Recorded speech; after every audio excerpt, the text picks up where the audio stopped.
Hyderabad hitech city కేంద్రంగా America ప్రజల్ని బురిడి కొట్టిస్తున్న నకిలీ కాల్ సెంటర్ మోసం కేసులో కీలక నిందితుడు వికాస్ కుమార్ నిమార్ను ఈడీ అరెస్టు చేసింది. పరారీలో ఉన్న మరికొంతమంది నిందితుల కోసం వేట కొనసాగిస్తోంది. దర్యాప్తులో భాగంగా 10 కూడా పాస్ అవ్వని యువకుల చేత యుఎస్ ప్రజల నుంచి లక్షల డాలర్లు కాజేసినట్లు గుర్తించారు. హైదరాబాద్, విశాఖపట్నం, లక్నోతో పాటు దేశంలోని పలు నగరాల నుంచి నకిలీ కాల్ సెంటర్లను నిర్వహించినట్లు దర్యాప్తులో ఈడీ గుర్తించింది. వీసీ సొల్యూషన్స్ పేరుతో కాల్ సెంటర్లను నిర్వహిస్తూ భారీ స్థాయిలో సైబర్ మోసాలకు పాల్పడినట్లు ఈడీ గుర్తించింది. ఫేక్ కాల్ సెంటర్ మోసానికి సంబంధించిన మరిన్ని వివరాలను మా ప్రతినిధి నాగార్జున అందిస్తారు.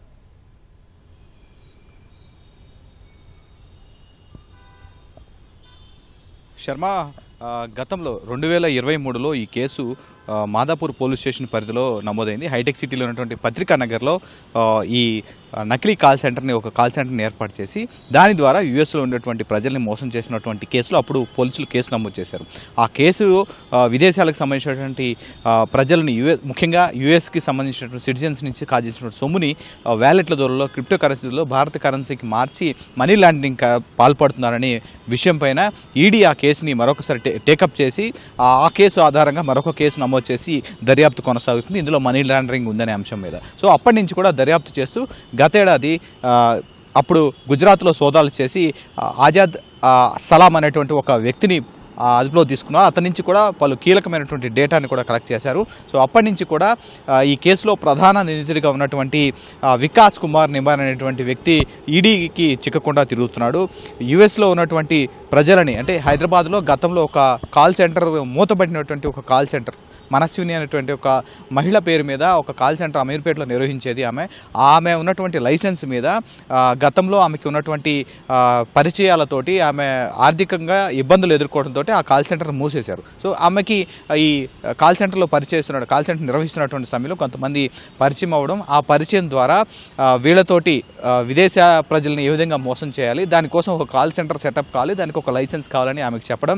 సో ఆమె తమ లైసెన్స్ ద్వారానే పత్రికా నగర్లో ఈ హైటెక్ సిటీ పత్రికా నగర్లో ఒక కాల్ సెంటర్ని ఏర్పాటు చేశారు. ఆ కాల్ సెంటర్ ద్వారా యుఎస్ ప్రజలకి పేపాల్కి సంబంధించినటువంటి వాళ్ళు ఎక్కువగా పేపాల్ను ఈ యాప్ను వినియోగిస్తారు. దాని ద్వారా ఆ డేటాని దుబాయ్లో ఉన్నటువంటి ఒక విక్కీ అనేటువంటి వ్యక్తి ద్వారా తెప్పించుకొని ఆ డేటా వాళ్ళందరికీ కూడా రాత్రి వేళల్లో ఫోన్ చేసి మీ పేపాల్ ఖాతా దాంట్లో మీరు చేసినటువంటి ట్రాన్సాక్షన్లో తప్పులు ఉన్నాయి, సో మేము సరి చేస్తామని కొంతమందికి చెప్తుగా, కొంతమంది ఏంటంటే మీకు మీ డేటాకి మీకు ఒక మాల్వేర్ని పంపించి మీ మొత్తాన్ని కూడా క్రాష్ చేయబోతున్నామని చెప్పేసి యుఎస్ ప్రజలు చెప్పి వాళ్ళని మోసం చేయడం, వాళ్ళ దగ్గర నుంచి డాలర్ల రూపంలో కరెన్సీని అంటే తీసుకోవడం, వాటిని క్రిప్టో కరెన్సీగా మార్చి భారతీయ కరెన్సీకి దాన్ని తిరిగి చేర్చుకొని వీళ్ళంతా కూడా వచ్చిన దాన్ని అంతా పంచుకునేవాళ్ళు. గతంలోనే దీని మీద సైబర్ సెక్యూరిటీ బ్యూరో వాళ్ళు సోదాలు చేసి అప్పుడు ఆ టైంలో వాళ్ళందరినీ కూడా అరెస్ట్ చేశారు.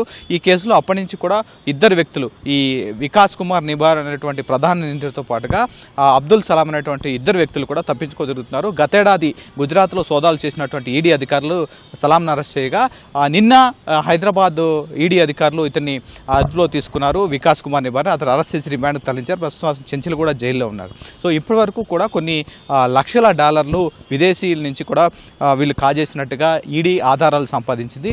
ముఖ్యంగా ఈ కేసులో పరారీలో ఉన్నటువంటి మరొక ముగ్గురు నిందితుల కోసం ఈడీ అధికారులు భావిస్తున్నారు. రెగ్యులర్గా మనం చూస్తూ ఉంటాం, వేరే ప్రాంతంలో కాల్ సెంటర్లు పెట్టి భారతీయులను మోసం చేస్తుంటారు. కానీ ఇక్కడ కాల్ సెంటర్ నిర్వహిస్తూ విదేశాలకు చెందిన వాటిని మోసం చేసి వాళ్ళ దగ్గర నుంచి వచ్చిన డబ్బుని క్రిప్టో కరెన్సీలో మార్చి క్రిప్టో కరెన్సీ వ్యాలెట్లో వేయించుకొని క్రిప్టో కరెన్సీని భారతీయ కరెన్సీగా మార్చడం ద్వారా ఎలాంటి ట్యాక్సులు కట్టకుండా దీన్ని మనీ లాండరింగ్ పాల్పడ్డారని ఈడీ గుర్తించింది. సో ఇందులోనే మరికొంతమంది నిందితులను అరెస్ట్ చేయాల్సి ఉంది. నిన్న ప్రధాన నిందితుడిని అరెస్ట్ చేసి అతను రిమాండ్ తరలించారు.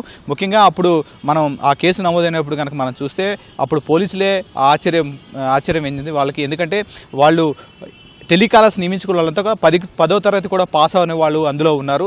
ఈ నార్త్ ఈస్ట్ సంబంధించినటువంటి స్టేట్స్కి సంబంధించినటువంటి వాళ్ళు ఎక్కువగా ఇంగ్లీష్ ఎక్కువగా మాట్లాడే వాళ్ళని, నాగాలాండ్ ఇతర ప్రాంతాల వాళ్ళని తీసుకొచ్చి ఒక్కొక్కరికి 10,000 రూపాయల చొప్పున ఏసీ గదుల్లో ఏసీ హాస్టల్స్లో వాళ్ళ నుంచి వాళ్ళందరికీ కూడా ట్రాన్స్పోర్టేషన్ కూడా కల్పించి వీళ్ళకి ఇక్కడ కాల్ సెంటర్లు నిర్వహిస్తున్నారు. మనం ఒక విజువల్స్లో పక్కన ప్లే అవుతున్న విజువల్స్లో ఆ కాల్ సెంటర్ కూడా చాలా కాస్ట్లీగా ఏర్పాటు చేసి వాళ్ళందరూ కూడా అత్యధిక సాంకేతికమైన శిక్షణ ఇచ్చి విదేశీయులు మోసం చేసే విధంగా ఇంగ్లీష్ యాక్సెంట్ కమ్యూనికేషన్ పర్ఫెక్ట్గా ఏ విధంగా మాట్లాడాలి, వాళ్ళని ఏ విధంగా బురిడి కొట్టించాలని దానిపై శిక్షణ ఇచ్చి ఇదంతా చేయించారు. సో దీని ద్వారా కొన్ని లక్షల డాలర్లను వాళ్ళ యూఎస్ ప్రజల నుంచి భారతీయ కరెన్సీగా చేశారు. దీని మీద మనీ లాండరింగ్ కేసు నమోదు చేయడం ఈడీ అధికారులు దర్యాప్తు చేస్తున్నారు. ఇప్పటికే చాలా ల్యాప్టాప్లు, ఇతర సెల్ ఫోన్స్ కూడా స్వాధీనం చేసుకున్నారు. నిన్న ఇతని దగ్గర కూడా పలు అతని బ్యాంకు ఖాతాలు కూడా పరిశీలించారు. కొన్ని క్రిప్టో వ్యాలెన్స్లో గుర్తించినట్టుగా తెలుస్తుంది. సో ఈడీ ఈ కేసుకు సంబంధించి మరికొన్ని అప్డేట్స్తో ఒక పూర్తి స్థాయిలో ప్రెస్ నోట్ త్వరలో విడుదల చేయనున్నట్టు మన సమాచారం. నిన్న మనకున్నటువంటి సమాచారం మేరకు అతన్ని అరెస్ట్ చేసి చంచల్గూడ జైలుకు తరలించారు. ఇది ఈ కేసులో ఇంకా ఫర్దర్గా ఇంకొక ముగ్గురిని అరెస్ట్ చేయాల్సి ఉంది. శర్మ,